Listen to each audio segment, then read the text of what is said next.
Itong sermon sa umagang ito ay bahagi ng ating series sa Book of Hosea. Ito po ay pinamagatang The People Doomed to Destruction. Ito po ay sermon, ango sa sermon ni Reverend Syuchik Bajima. At ito po ang ating sermon sa umagang ito. Mga pinakamamahal na kapatid, ang aklat ng Hosea ay naglalaman ng mga sermon na ipinapangaral ng propeta sa mga publikong lugar. Ang mga ito ay hindi lamang naglalaman ng mensahe ng Diyos, kung hindi kanilang buong tapang na kinukondena ang bayan ng Diyos sa kanilang mga katiwalian, sa kanilang mga kasamaan, at sa kawalan ng pagsisisi. Prophets are truly the conscience of the society.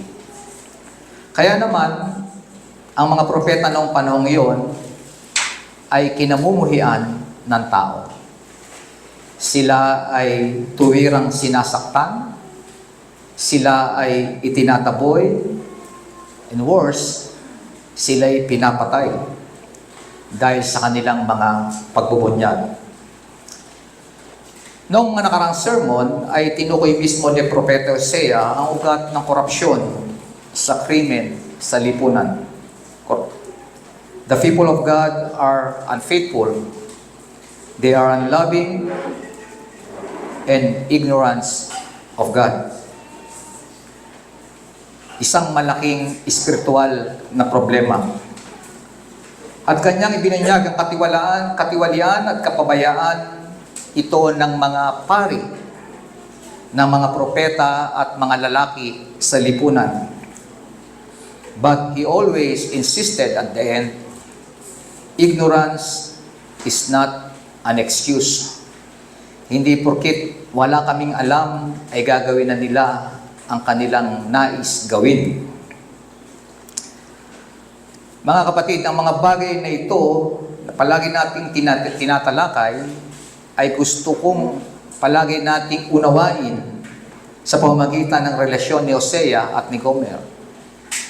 Natatandaan natin, the first 3 chapters ay tumalakay sa love story ng dalawang ito, si Gomer at si Hosea. At ang chapter 4 hanggang 14 ay naglalaman ng detalye ng relasyon na iyon.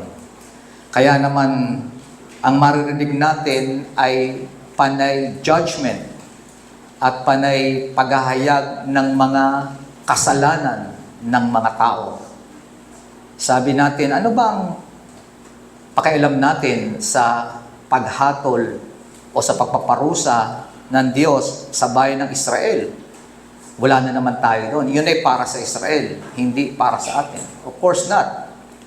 Ang bayan ng Israel at ang iglesia ay isa lamang people of God. We are the covenant people of God. Kaya nga, sa lahat ng paghahayag na ito, ang pinakapunto ay ganito: the Lord is faithful and we are not.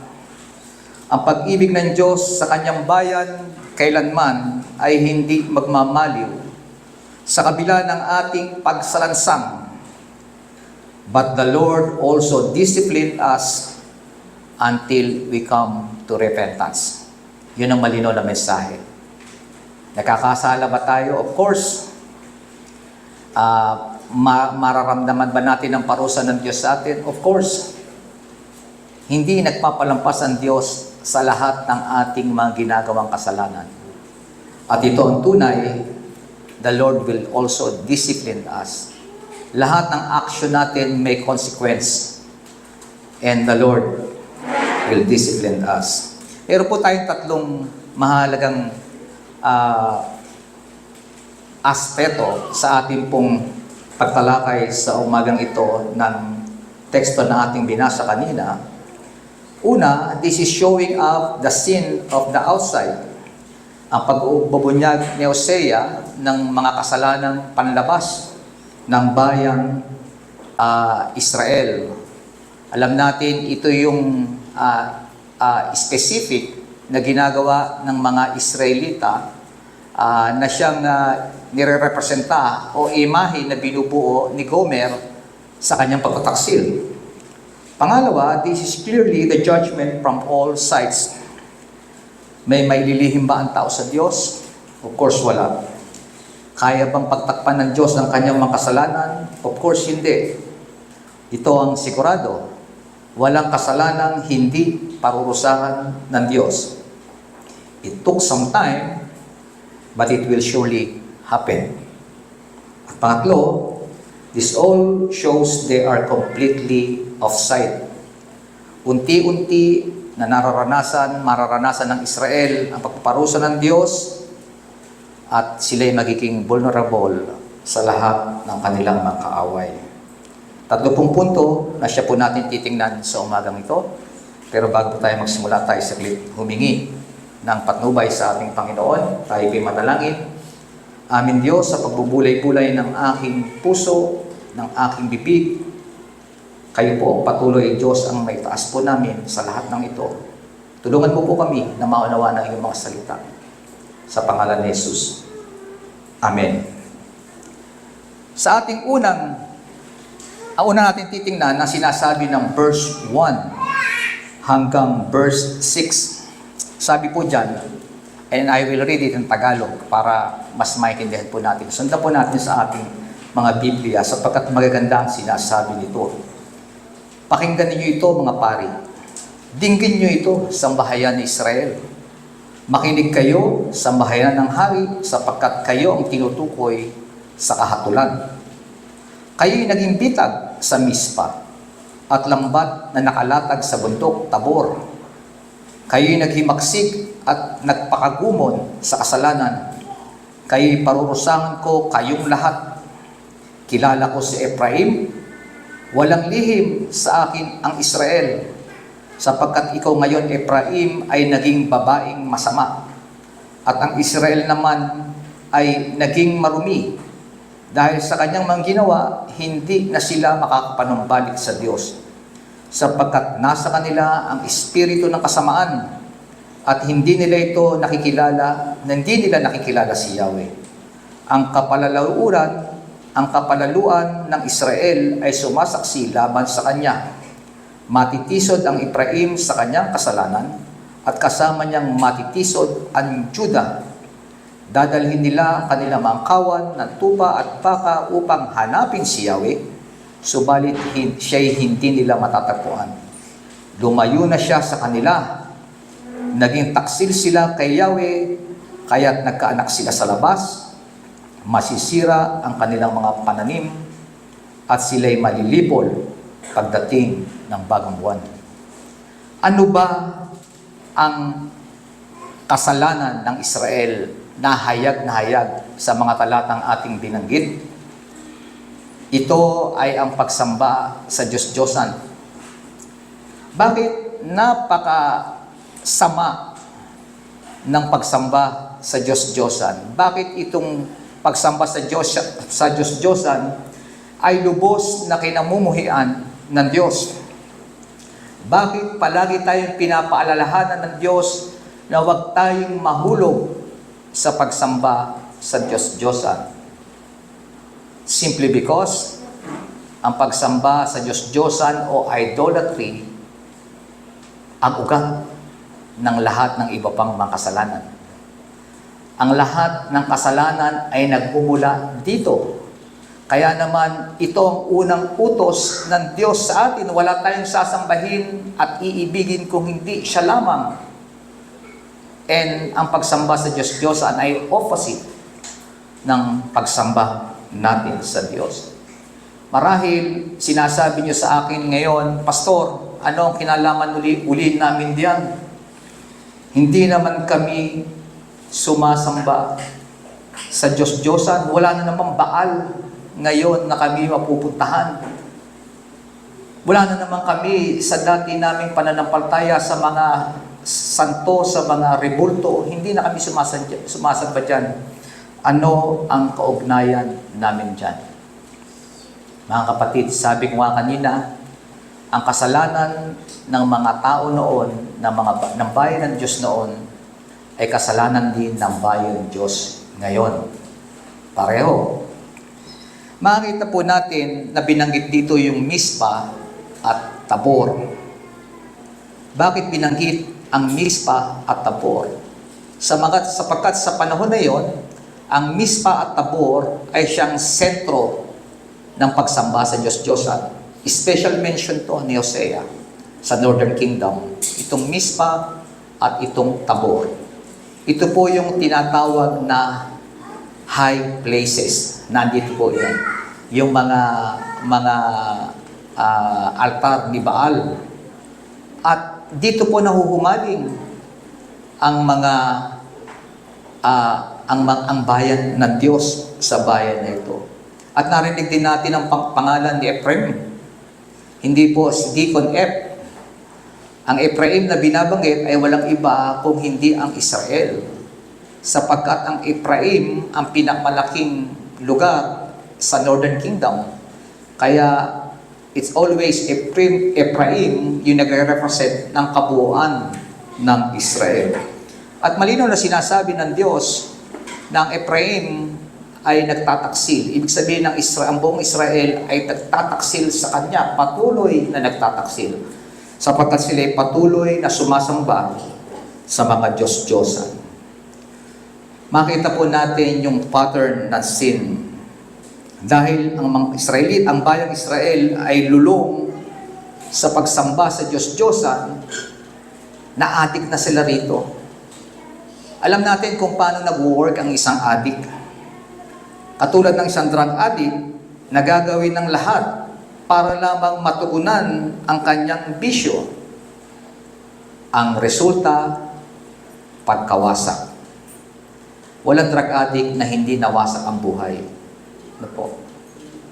Walang drug addict na hindi nawala ang mga mahal niya sa buhay sa kanya. Lahat na ginagawa ng drug addict, makuha lamang yung kanyang yung nasa ng kanyang ninanais na makasinghot na kung anong bagay na nais niya, lahat ipagpapalit niya, lahat ibebenta niya. Ano po? Makamtan lamang kung ano yung kanyang gusto. At yun nga ang resulta ng pagsamba sa Diyos-Diyosan. Bakit nakakalulong? Bakit nalululong sa pagsamba sa Diyos-Diyosan? Sapagkat tinag-aralan natin ng mga nakarang sermon, ang pagsamba sa Diyos-Diyosan ay isang bagay na pagsamba according to the flesh. Ang sinasatisfy nito ay ang ating flesh, hindi ang ating espiritu. Ang pagsamba sa Diyos-Diyosan ay nagbibigay sa atin ng kagaangan sa ating mga sarili. At kapag nalulung ka rito, mahirap nang tanggalin. Mahirap nang umalpas. Ano po? Ang makikita po natin niya, sinasabi na Santiago 1:14-15. Ganito yung pattern ng sin. Natutukso ang tao kapag siya'y naaakit at nagpapatangay sa kanyang sariling nasa. Kapag ang nasa ay tumubo at nag-ugat sa kanyang puso, magbubunga ito ng pagkakasala. Kapag ang kasalanan ay lumala, ito'y hahantong sa kamatayan. Isang bagay na dinescribe dito ni Hosea ay yung tinatawag na spirit of whoredom o yung spirit of prostitution. Itong spirito ng isang taong makasalanan. Yung espiritu na katulad kay Gomer na nagtataksil. Palagi yung nasa sa kanya. At tingnan po natin mabuti. Katulad na sinabi natin, katulad na sa drug addict, ang sabi ni Hosea, they are adrift. Ano ba ibig sabihin ng adrift? Ito ay parang isang bangka na hindi nakabaon ng angkla. Namamangka, nalimutang ilagay yung angkla, ibaksak yung angkla, at nawili siya, hindi niya namalayan sa pag-alon at sa pag-ihip ng hangin, nasa laot na pala siya. Ganoon po ang kasalanan, ganoon po ang pagkahumaling sa Diyos-Diyosan. Maaring wala tayong Baal ngayon, maaring hindi tayo sumasamba sa mga rebulto, pero mga kapatid, meron tayong kanya-kanyang Diyos-Diyosan. Agree po ba kayo dyan? Of course.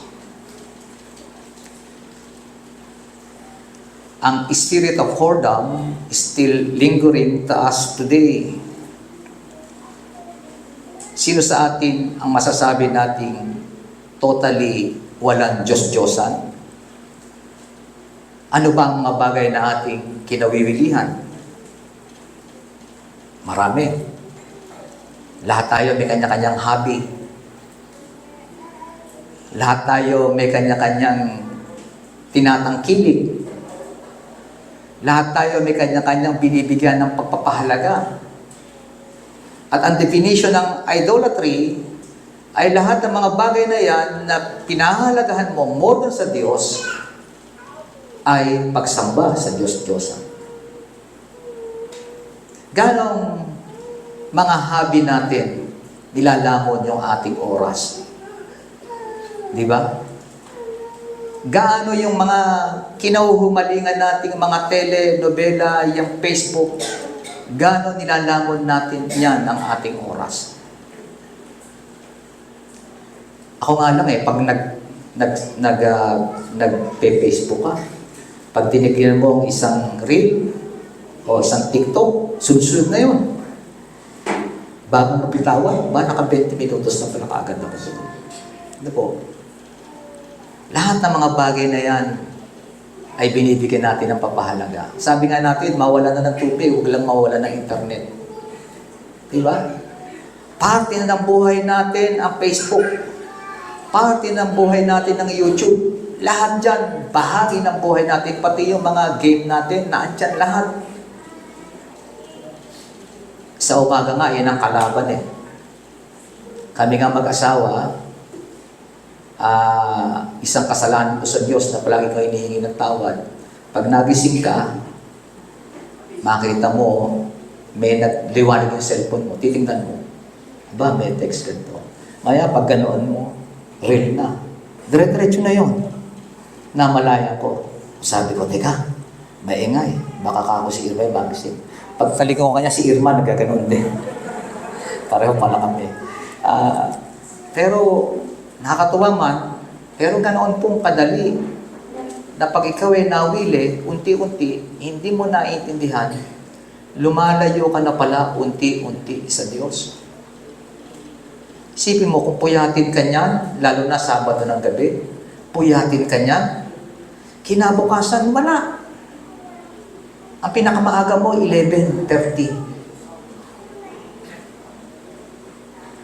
Mga kapatid, ang mga pangyayaring ito ay paulit-ulit na nangyayari.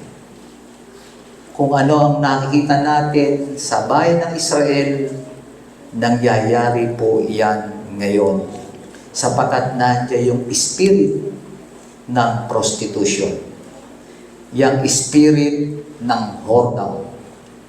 Yan ay nariyan na sa ating tabi at unti-unti tayong winiwili.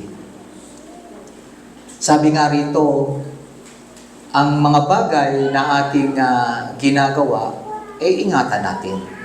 Ingatan natin mabuti. Ang isang bagay na tingin ko, ito yung obserbasyon ko lamang, kung hindi ko alam kung kayo mag-agree o hindi. Ang number one pantapat natin sa ating hirap sa pagtatrabaho para hanapin natin ng katapat, para naman at least sabi natin ma-relax naman ang ating isipan o ma-relax ang ating katawan. Ano ginagawa natin? Hobby. Di ba? Kailangan may hobby ka. Kailangan may mga bagay ka ng ginagawa para at least makatanggal ng stress. Masarap naman kaya yung mag-sport ka paminsan-minsan. Masarap din naman yung manood ka ng sine paminsan-minsan. O kaya magkaroon ka ng movie marathon kapag ganitong oras. Hobby ko lang naman matipid naman, manood na ng TV maghapon. Pero bukas lahat ng aircon. No? Ganon din. Pero sabi nga natin, that's the pattern of sin. No po? And nagsisimula lahat yan sa mga bagay na ating pinapahalagahan. Sa umagang ito, sinasabi ko sa inyo, mag-ingat tayong lahat. Hindi tayo dapat maging bangka.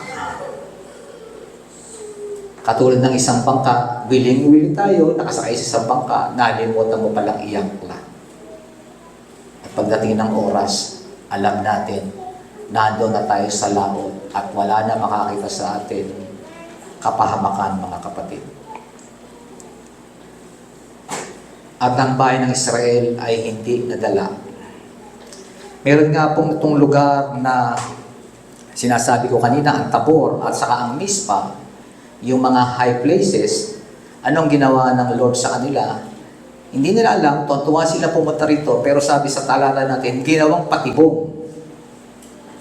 Ginawang patibong ng Diyos. Oy, nahuli ka dyan, guilty ka. Kasi yung high places, kilalang kilala eh. Mati si Solomon nga, napunta roon eh. Kilalang kilala yung lugar na yon. At yun nga, ang kanilang mga kasalanan. Patuloy nilang ginagawa. Pero tingnan po natin sa mga sunod na verse, no po. Tapos sa verse 6, dadalhin nila ang kanilang mangkawan at tupa at baka upang hanapin si Yahweh. Tingnan po natin, no po. Kaya nagkaanak sila sa labas, masisira ang kanilang mga pananim at sila'y malilipol pagdating ng bagong kawan. Sabi natin kanila, nagsimula sa pagsamba sa Diyos-Diyosan. At yun ang naging ugat ng lahat ng kanilang mga kasalanan. At dahil doon, sabi natin, wala namang pupuntahan ng kasalanang mabuti. Lahat ng pupuntahan niyan, pagkawasak.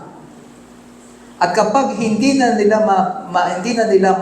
maramdaman yung bagay na kanilang sinasamba at parang walang nangyayari sa kanilang mga buhay, eto ngayon, ang susunod nilang gagawing dahilan, ang gagawin nilang gamot ay ang relihiyon. Hindi nyo napansin? Sino ang susunod nilang hanapin? Si Yahweh, dala yung baka at yung tupa.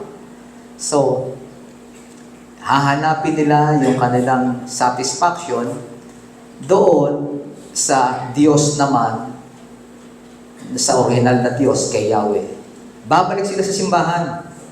Doon sila muling dadalo, mag-aalay ng mga handog at kung ano-ano. Pero ang sabi ng Diyos, huli na ang lahat. Di ba ganyan naman tayo? Ano po? Kapag walang mangyari, paano ba tayo napunta sa church? Di ba? Bakit ba tayo nandito? Ano ang ginagawa natin dito? Minsan, ang simbahan, yung ating last resort. Kapag hindi na natin makuha yung gusto natin, kapag wala nang magandang tumatakbo sa buhay natin, kapag ang lahat yata ng mga nangyayari sa buhay natin ay panay kamalasan na aasahan natin sa paghumaling natin doon sa ating mga walang bagay na pinagkagagawa, walang kabuluhang pinagkagagawa, ano ang ating last resort? Attend ako sa church. Pero mga kapatid, ang church ay hindi panakip sa ating pagkalugmok. Sabi ni Yahweh, hindi mo ko matatagpuan. Ang pagsamba na gagawin mo lang dahilan ang church para maka-attend ka every Sunday ay isang pagsambang patay.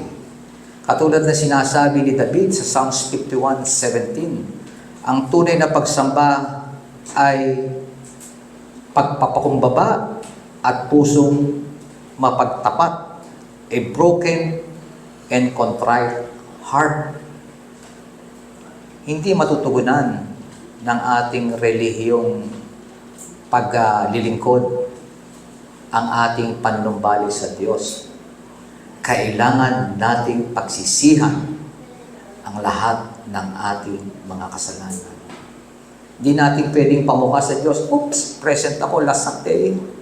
Uy, maghapon ako sumamba, hindi ako nag-cutting class. Maghapon, hinintay ko matapos ang vesper. Hindi pwede natin gawing dahilan yun. Ano po? Alam ng Diyos ang puso ng bawat isang narito. Katulad ng bayan ng Israel, matapos hindi ang Diyos ang nagsimula sa kasalanan at pagkatapos hinanap sa kanilang paghahandog ng walang saysay. Dahil dyan, sabi, ang walang saysay at mga reliyong pagkahandog, ang tawag ng Diyos dito ay kasuklam sa kanyang harapan. Hindi po ba? Kaya mag-ingat po tayo mga kapatid. Nandito na tayo sa tamang pagsamba, pero dapat ang puso natin tama din. Alam natin na sinasabi ng Biblia kung ano ang tamang pagsamba, pero dapat dapat ang puso natin kapareho po nito.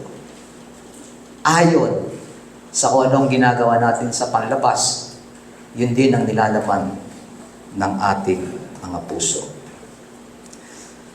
Sa ating pangalawang aspeto, ito na yung judgment. Maaawat ba natin ang judgment ng Diyos? Hindi po. Kumbaga sasabi ng Panginoong Jesucristo, nahukay na yung buong paligid ng puno, nakaporma na yung palakol. Ano po? Hindi maaawat ang kanyang paghatol, ang kanyang pagpaparusa. Malinaw naman, hindi natin gamitin ko na yung salita, excuse the word, hindi natin madedegoy ang Panginoon. Lord, nagsimba ako. Hindi. Hindi natin siya maiisahan. Alam ng Diyos ang laman ng ating puso, hindi natin kaya pagtakpan ang ating kasalanan. At sigurado, lahat ng kasalanan may kaparusahan. Ito sinasabi ng verse 8. Hipa ng tambuli ni Gibea, hipa ng trompeta sa Rama, ibigay ang hudyat sa Betaben, nasa likuran mo na sila, Benjamin. Mawawasak ang Ephraim sa araw ng pag-uusig, ang pinapahayag kong ito ay tiyak na mangyayari.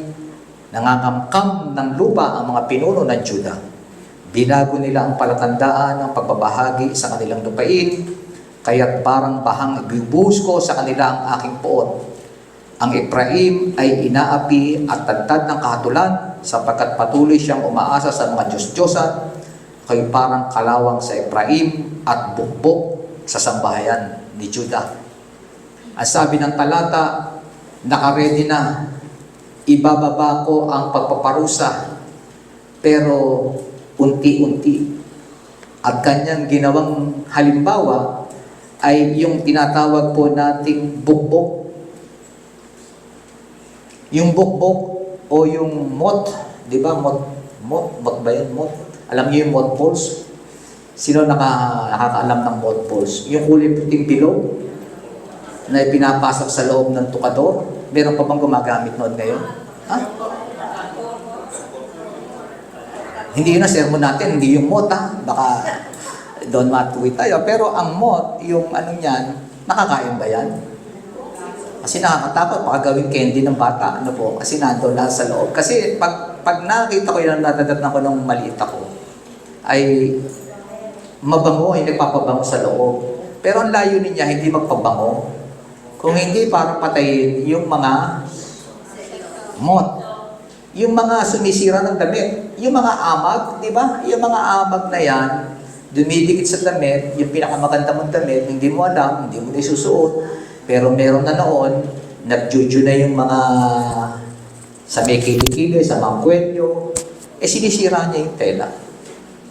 Pero hindi mo alam. Di ba? Hindi mo alam, hindi mo makikita yung damit na nasisira. Unless na nilaban mo, paglaban mo, gapak. Ano po? At ganoon din sa mga prutas.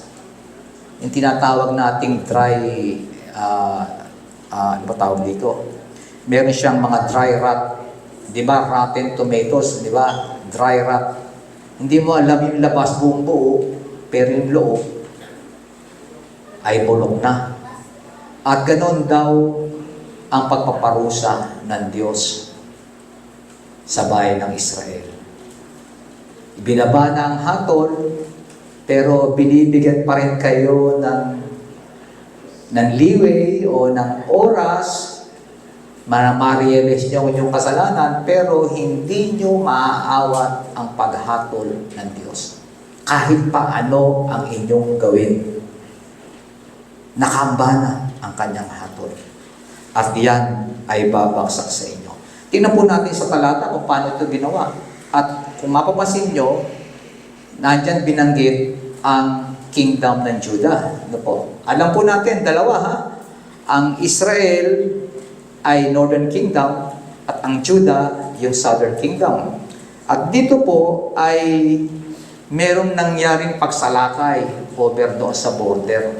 Kasi sinabi po dyan yung Gibeah at saka po yung Bethel. Yan po yung nasa boundary, pagitan ng dalawang kingdom. Yung Southern Kingdom, Northern Kingdom, nandito po yung dalawang yan. Yung dalawang boundary yan. Itong mga taga-Northern Kingdom, willing-willing sa kanilang kasalanan, pagsamba sa Diyos-Diyosan. Willing-willing sila sa paggawa ng kasalanan, hindi nila napapansin, ay unti-unti ni silang humihina. Ano po? Samantalang yun lang naman ang gustong mangyari ng kaaway. At doon nga sa boundary mismo, ay kinakamkam na ng Judah yung kanilang lugar. Paunti-unti. At yun po ay hindi gusto ng Diyos sapagkat alam natin, nung binahagi sa kanilang lupa, may kanya-kanya silang teritoryo. Napakalinaw kung paano po ito ihinati ng Diyos sa kanila. Napakalinaw at merong teritoryo, merong mismong boundary ang lahat ng lipi. At dahil nga itong mga Northern Kingdom, itong Israel ay talagang willing-willing sa kasalanan, sinamantala nitong Judah. Habang willing-willing sila, kinakamkam naman unti-unti yung mga lupa sa boundary. At anong naging resulta? Sila mismo nag-away-away. At dito, ginamit ng Diyos ang Judah para salakayin ang Israel. At ito ay simula na ng kaniyang paghatol at pagpaparusa sa kanila. Mahirap yung merong isang threat sa iyong tabi, hindi po ba? Tingnan na lang natin ang bayan ng Israel, yung literal na Israel ngayon, di ba? Napakahirap na ingatan mo lahat yung threat sa lugar mo. Itinin nyo kung ano yung inihanda, nagagawa silang malaking pader, kailangan meron silang pangontra sa mga ballistic missiles na napupunta sa kanila, kailangan lahat ng kanilang boundary, kailangan may sundalo, kaya sa kanila require lahat ng tao kailangan maging sundalo, di ba? Sapagkat kailangan nila yon. Isipin niyo ang isang bansa na walang katiwasayan. Di ba ganong kahirap? Hindi mo alam kailan sasalakay ang kaaway. Hindi mo alam kailan babaksak ang bomba. Di ba torture yun? Di ba nakita niyo lang sa news ng mga nakarang araw, every time nahuhuli yung alarm na eto na, may darating na missile, nakita natin kung saan pumupunta. Isipin nyo, kung tayo nakatira roon, di ba? Natutulog ka, this oras ng gabi, biglang aaling o yung alarma, pupunta ka sa baba. Walang kapayapaan. Walang katahimikan. Mabuti na lang mayaman ng bayang Israel at marami sumusuporta. Kung mahirap na bansa yung katulad ng Pilipinas, tingnan nyo. Sa tingin nyo ba, kaya ba natin protektahan sarili natin sa China? Kaya natin protektahan ng Amerika, pero hindi natin lubos na masisiguro na hindi masasaktan ng ating bansa. At napakahirap po noon. At iyon ay ginawa ng Diyos na example dito sa ating pinag-aaralang talata upang ipakita na ang kasalanan mo ay hindi maaari, hindi mo pagbabayaran. Lahat ng kasalanan mo may kaparusahan. Naririyan lahat ng iyan. Kaya dumating ang araw, nakita naman natin yung history, 722 BC, nang bumaksak ang Israel, ang Northern Kingdom, sa kamay ng mga Assyrian. Ano po? At nakita nyo bumaksak sila sa kamay ng mga Assyrian, nakakaawa po sila. Sapagkat konti lang po di ba lahat sila dinala exile, konti lang ang nakabalik. Marami sa kanila ang nangamatay. At yung kanilang lupain is naging desolate. na lupa. Sino wala ng tao? Sino ang mag-aalaga niyan? Wala nang lahat. At di naglaon, 150 years later, pumaksak din ang Southern Kingdom. Ang sabi nga rito, yung mga magnanakaw, yung walang garawa, kundi manamantala. Habang mahina yung bayan ng Israel, sila naman kamkam ng lupa. Nasa kanila rin ang parusa ng Diyos. Di ba, pag tinitingnan natin, mas matuwid ang Southern Kingdom sa Northern Kingdom. Di ba? Ang mga Northern Kingdom sumasamba sa Diyos at samantalang itong mga nasa Southern Kingdom, kay Yahweh sumasamba sa templo. Pero nakita natin, kay Yahweh sumasamba, pero magnanakaw, ano po?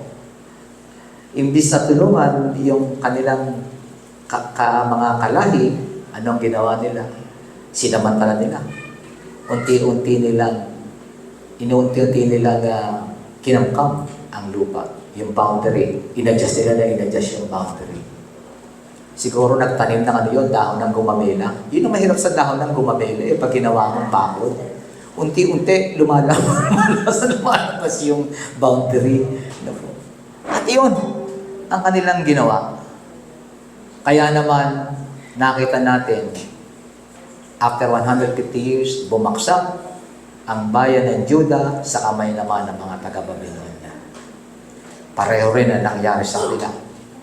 Pinarusahan silang pareho ng Diyos.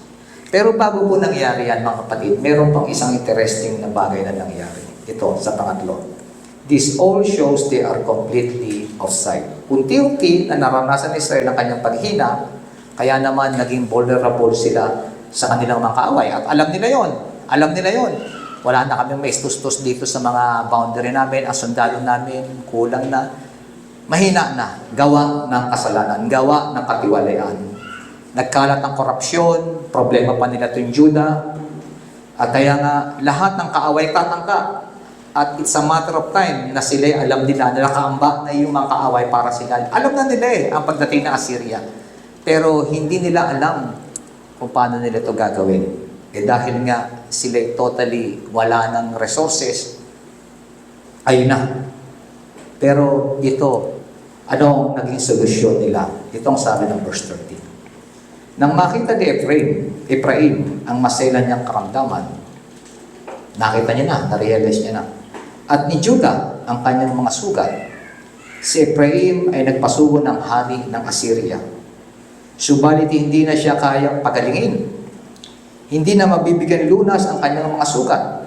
Sapagkat parang leon akong sasalakay sa Ephraim, parang isang mabangis na batang leon na gugutay sa Judah, lalapain ko ang Judah sa kaiiwan at wala makakapagligtas sa kanila.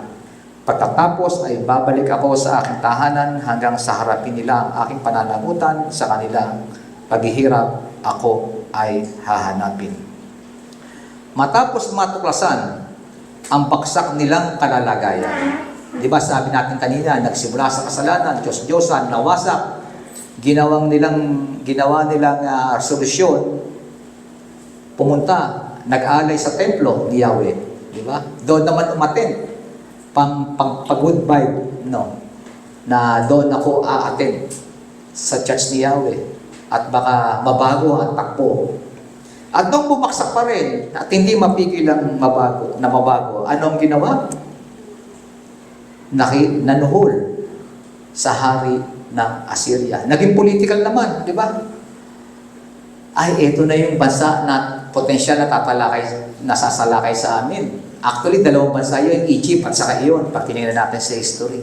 Pero itong Assyria, ang ginawa nila, nanuhol. Nakipag-usap. Imbis na sa Diyos lumapit, imbis na magsisi ng kanilang kasalanan, ano ang kanilang ginawa? Doon, lumapit sa hari ng Assyria. Sa tingin nila, yun ang solusyon para hindi mawasak ang kanilang bayan. Para hindi matuloy sa pagkawasak ang kanilang mga buhay. Kausapin natin yung hari ng bansa sasalakay sa atin. At yan po ay makita natin sa 2 Kings, na kung saan itong si Haring Menahem, siya mismo nanuhol sa Assyria. para iligtas yung kanyang posisyon bilang hari, para maawat yung pagsalakay. Pero alam natin nangyari. Hindi yun pinansin, sapagkat iyon ang hatol ng Diyos. At gusto ko lang tingnan po natin, mga kapatid, saan ba, sa palagi nating binabanggit sa ating pagsamba, saan ba nanggagaling ang ating tulong? Kanino? Sa Diyos. Sa lahat ng pagkakataon, ang ating katulong walang iba kundi ang Diyos.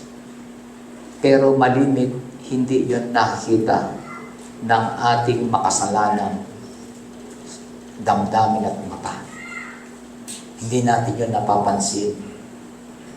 Ako nga, natutuwa ngayon sa mga politika na palaging laman ng mga balita sa ating lahat. Kanya-kanya tayo merong gusto. Kapag nanalo itong si Duterte, babalik ang lahat ng sa bansa. Meron naman tropa ni BBM. Tropa ni BBM. Si BBM masagot. Ngayon, meron namang ginagawa sila. Si Biko naman ang ipinoporma.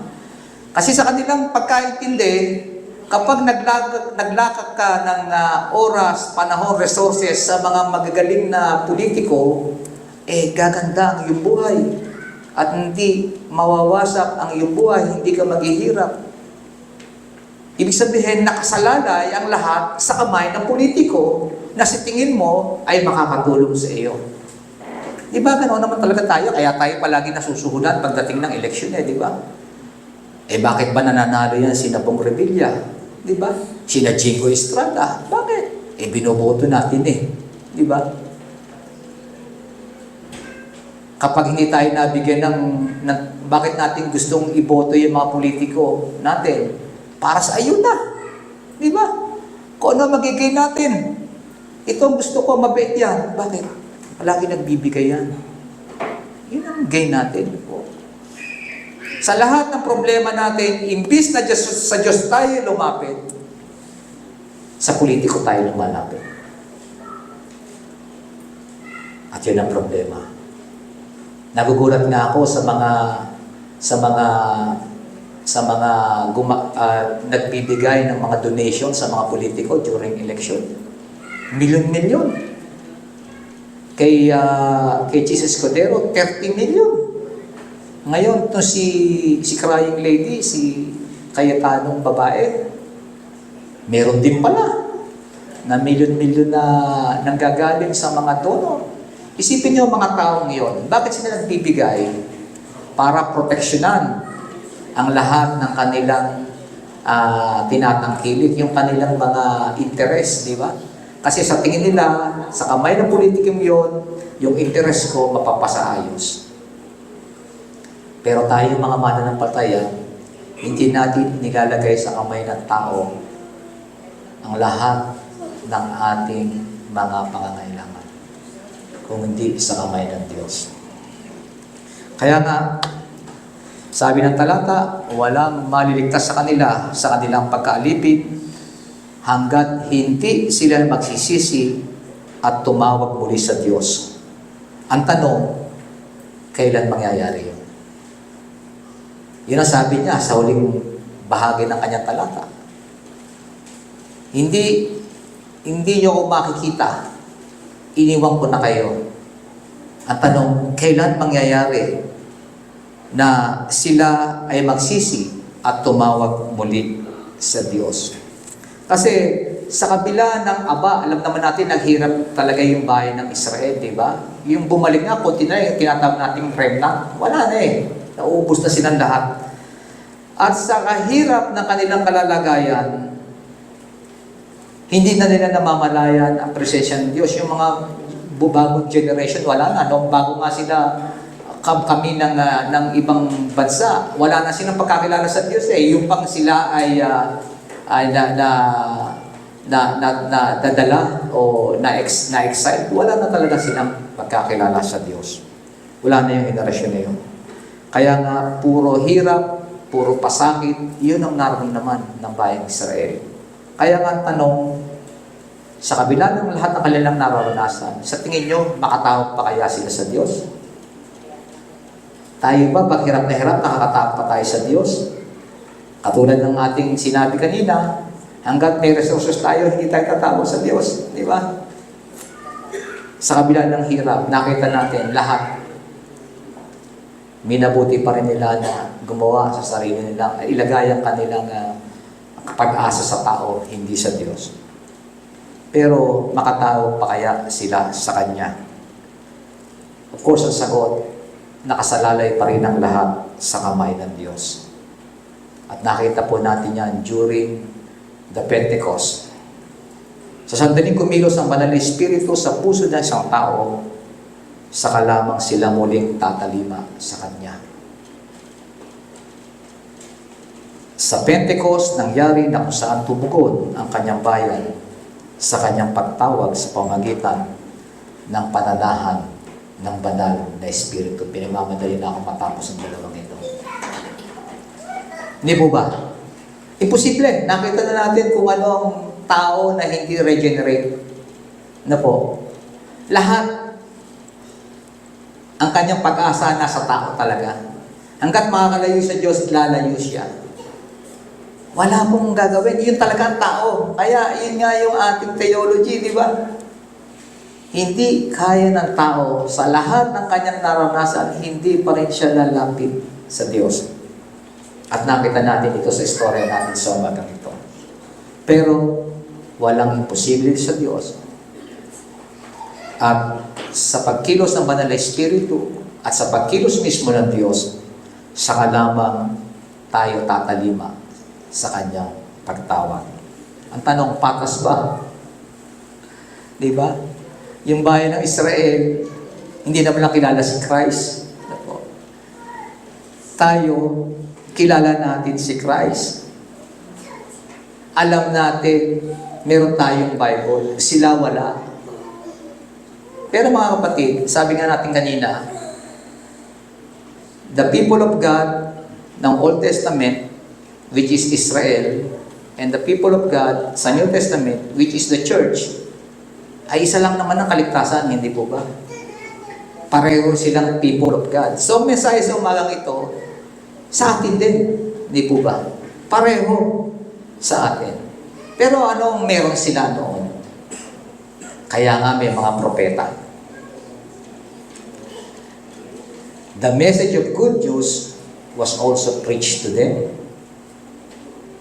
Ang pagkilos ng Diyos, ang pagpaparusa ng Diyos, ang kanilang mga kasalanan ay palagi pinapaalala sa kanila, ipinangaral sa kanila ng mga propeta. Kapareho natin ngayon. Pareho lang naman ang kasalanan di ba? Meron silang Diyos-Diyosan, meron din tayong Diyos-Diyosan. But we have the Bible.